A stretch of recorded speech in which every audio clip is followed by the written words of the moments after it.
Hey everyone, Brent Florica here, and welcome back to another episode of Sketchbook B. This episode is going to be another one of my commission pieces for my former employer. They have a customer that is about to move into this lovely home, and as part of their welcome home gift, they will be receiving this rendering of the exterior of their house. I've done a whole bunch of these for my former employer, and I love doing them. They are a blast, and it just helps to break up the monotony when I haven't done a lot of art for a bit because of my full-time job or other commitments. These are relatively quick to knock out, and it just gets me back in the drawing mood again, and especially doing traditional art. I just really love traditional art. It's my first love, if you will, artistically. I do a lot of digital stuff these days, I really do, with various birthday cards and personal projects, but going back and doing traditional stuff has always been really fun for me, so it's great to get into one of these again. I'm going to take you through the inking and coloring as you see here with my Copic markers, but now there's a bit of a different situation with how I do these. Before, I would do everything with my markers. I would start with the house and the ground, and then finish with the skies typically and the clouds. But the problem was that nothing ever really looked right in the sky. The gradient wasn't super clean, and the clouds always looked a little bit, I don't want to say cartoony, but not as realistic as I was really hoping for. So I changed up my way of doing it and created a bit of a hybrid drawing concept where I start traditionally with the markers, with the ink pens, and then scan it into the computer, bring it into a few other programs, and primarily in Clip Studio Paint, using the Cloud Brush tool, which is this awesome tool, create these amazing cloudscapes that are super easy to do. It almost feels like a cheat code, but I'm really happy with the results, and it's just made these drawings look so much better because the sky does take up a significant portion of the image, so having it look cleaner and more realistic really does help the overall aesthetic of the piece. And I've shown you this process in a previous video, and I'll link that here somewhere, but this time I'm actually going to take you through it like step by step in real time, so that you can see in sort of a tutorial format exactly how I go about doing this. And hopefully it's of some use to you, and if you're an artist and you're curious about how to do this in one of your own pieces, I hope this is of some help, because I know it's kind of made my life a lot easier, and I hope it can for you too. Without further ado, we're going to get into the back half of this video, which is the tutorial portion. I was really happy with how this drawing turned out. Hope you like how it looks too. And let's get into the tutorial. Okay, so at this point in the process, I've done all of my coloring and stuff, and now it's time to do the sky digitally, and as well do some kind of touch-ups to the color grading and stuff. So this is my process for that. I don't have any color on the sky from when I did the actual drawing itself. So my first stage is to bring it into GIMP, is what I use, just a free program, but it's really useful for stuff like this. So I start off, I have two layers there. One is just the actual image itself, and the other is just the background.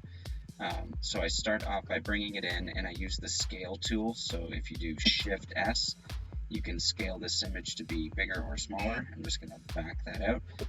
And then I come up here to the fuzzy select tool. In other programs, I think it's called the magic wand in Photoshop, for example.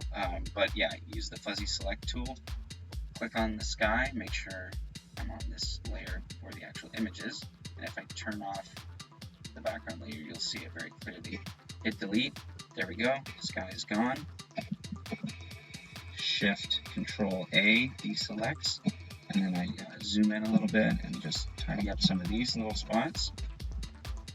But there you go, so that is the sky gone. Now, next step though is to do a little bit of adjustment to some of these colors. So I want to mess around up here on the colors, and I'm going to go, I'm trying with levels first.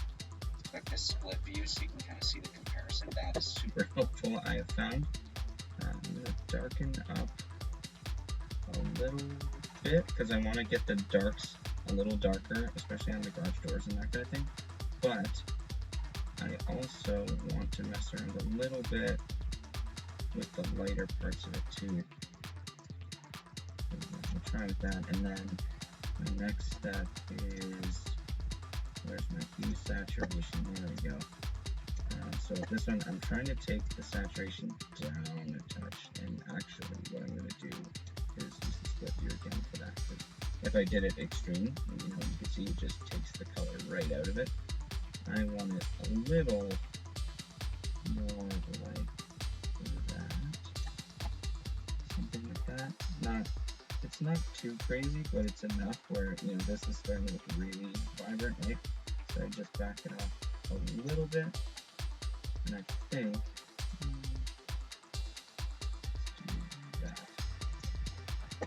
I like that. Yeah. Okay, so happy with that. Now move on to the next stage, which is the final stage of adding in the sky, and I'm going to switch over to Clip Studio Paint to do that part.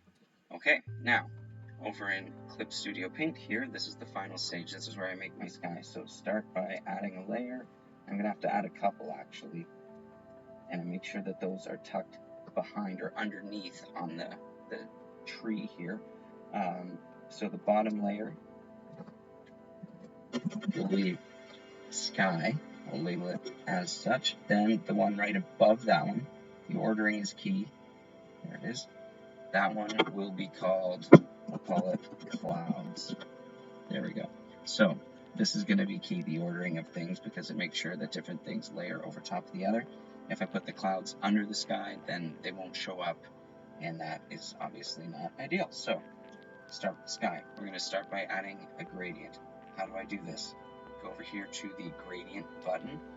Now, Clip Studio Paint is sweet because it gives a lot of really good standard options for this.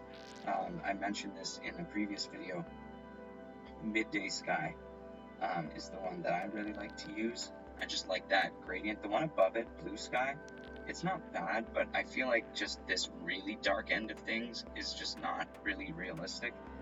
You don't really encounter that intense of a gradient on a typical like midday sky, right? Or just kind of what you would think of as like a blue sky day. So I feel like this one below it, Midday Sky, is just a little more realistic, and you have the ability to kind of manipulate the colors in between as well and slide them different ways and adjust it if you need, but I kind of like using it just as is. It works well for me. So what I'm going to do now is go over to my canvas. I'm on the sky layer, and I'm going to, I believe I have to drag it from top to bottom, and I'm going to start right about here. Wherever I ended is that last color over here. So I don't want it to be like, if I go here, for example, right, you see that white is now right in the middle.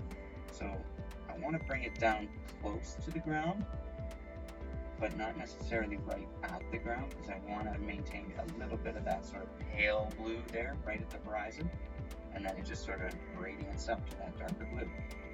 That's not bad. I'm going to try just a little higher for that darker blue. Let's see how that looks. Yeah, I think I like that better. Okay. Okay, so that's good. Now we move up to the clouds.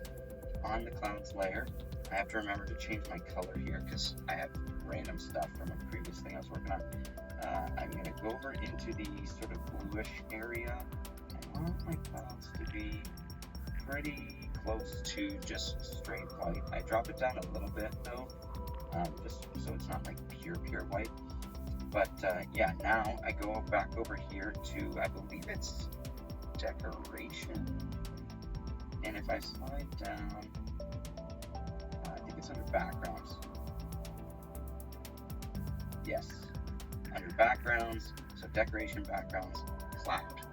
Okay, now I have my cloud, and you see my brush is like massive, but you'll see here, if I just sort of lightly apply pressure, and start to do some really cool things, and then I go back over it, and the harder you press, the more white it is, which this brush is so sick. I love this brush. Just sort of build it up from there, and I'm not trying to overthink it or anything, but just kind of, as Bob Ross would say, just sort of let it happen. Make some happy little accidents along the way, and you know, it just kind of works itself out. I really enjoy sort of the freedom that this cloud brush gives me to sort of build things up slowly in layers. There might be just a couple little touch-ups with coloring and stuff, but otherwise this piece is across the finish line. So hope it was of some value to you, and if it was, please feel free to let me know in the comments. I'd really appreciate it. So until next time, take care.